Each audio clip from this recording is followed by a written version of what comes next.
Wow. Uh, Good morning. It is a morning.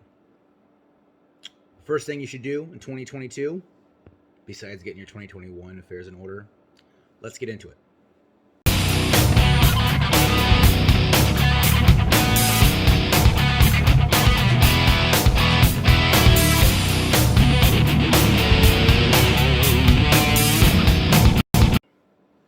Um, 2022 is here, and if you guys don't pay attention to like what's going on in the world, the first thing you should do is give yourself a raise. Raise your prices, because if you don't raise your prices, you're basically taking a pay cut. That's just the way it goes. It doesn't matter who you voted for, whatever. It doesn't matter. Yeah, inflation's real. Inflation's here. And prices are going up for everything. If you haven't noticed, at least in my area, where I'm talking about United States, I know I have people who watch and everything around the world. But in the United States, things just cost more. Lumber's going back up in my area. I'm in the Detroit metro area, so lumber's going back up. It's like $6 for a 2x4, which, everybody was like, oh, it's $3 by a 2x4. I think $3 is too cheap because, like, I don't know how sawmills make money off of that. So, like $4 is, I'd say 4 to 5. That's if everybody needs to make money, right? But inflation's here. Give yourself a raise. How do you give yourself a raise? If you're a service-based company, you just either raise your hourly rate you're charging people. I just bid higher. That's how I do it. Instead of, if I'm doing something, I'm like, all right, it's going to take about, a full day. And then I'll just be like, it's going to take at least a day and a quarter. I'll just, add that, whatever, a couple $100 onto it.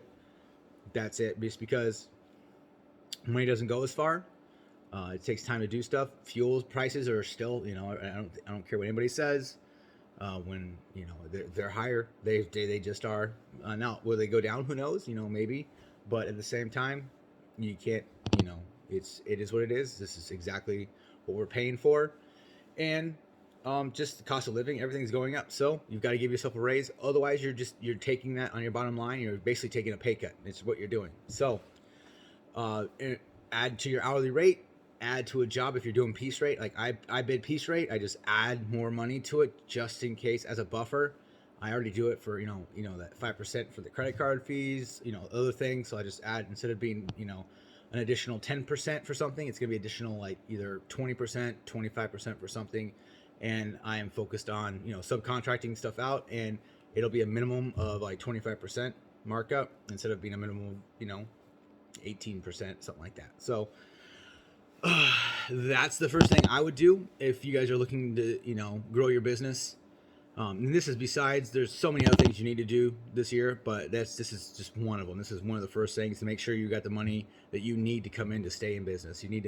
You're not in business to give people good deals. You're in business to make money and be profitable. I tell that to most all my customers, like, hey, I'm not here to give you a good deal. I'm here to make money, support my family, and provide a good service. Basically it. And almost all of them are like, that's absolutely 100%. And then a few ones are like, you know what? I'm like, yeah, you're probably not my customer. So anyways, that is the first thing I would do. Obviously, there's many more things you would want to do.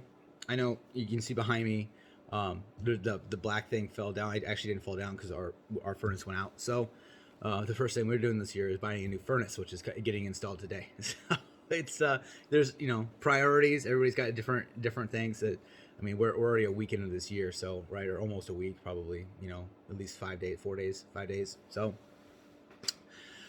how I basically run it, I have a contract, and then I can't raise prices after I've signed the contract. So make sure you raise your prices on your estimate that's approved. So you guys have purchased my contract.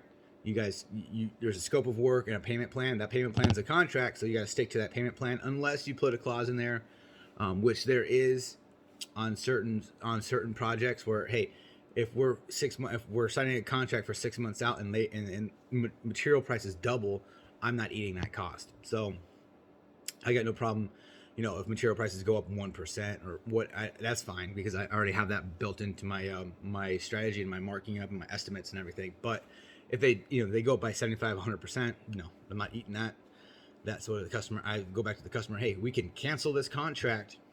I'll let you out of the contract, or you can assume this cost. Basically it. I can refund you your deposit, blah, blah, blah, everything like that. No big deal. You can go somewhere else, because if material prices go up that much, then the cost of this project no longer is what I quoted you. It's a certain amount. So just keep that in mind. I think that's about all I've got for this little video. It's a short video, guys, but the first thing you guys need to do is raise your prices for this year. Besides getting your 2021 in order. That's what I haven't done yet either. So that's what I'm gonna do this weekend, and it's gonna be all done. I think the first weekend of January or whatever it is. Yeah. So like and subscribe, you guys. Appreciate it. You guys take it easy. I'll see you on the next one. I don't know about you guys, but I can only drink like 1 cup of coffee before my body's like, let's go to the bathroom, like, all day. Anyways, I'll probably edit that out. Anyway, all right, so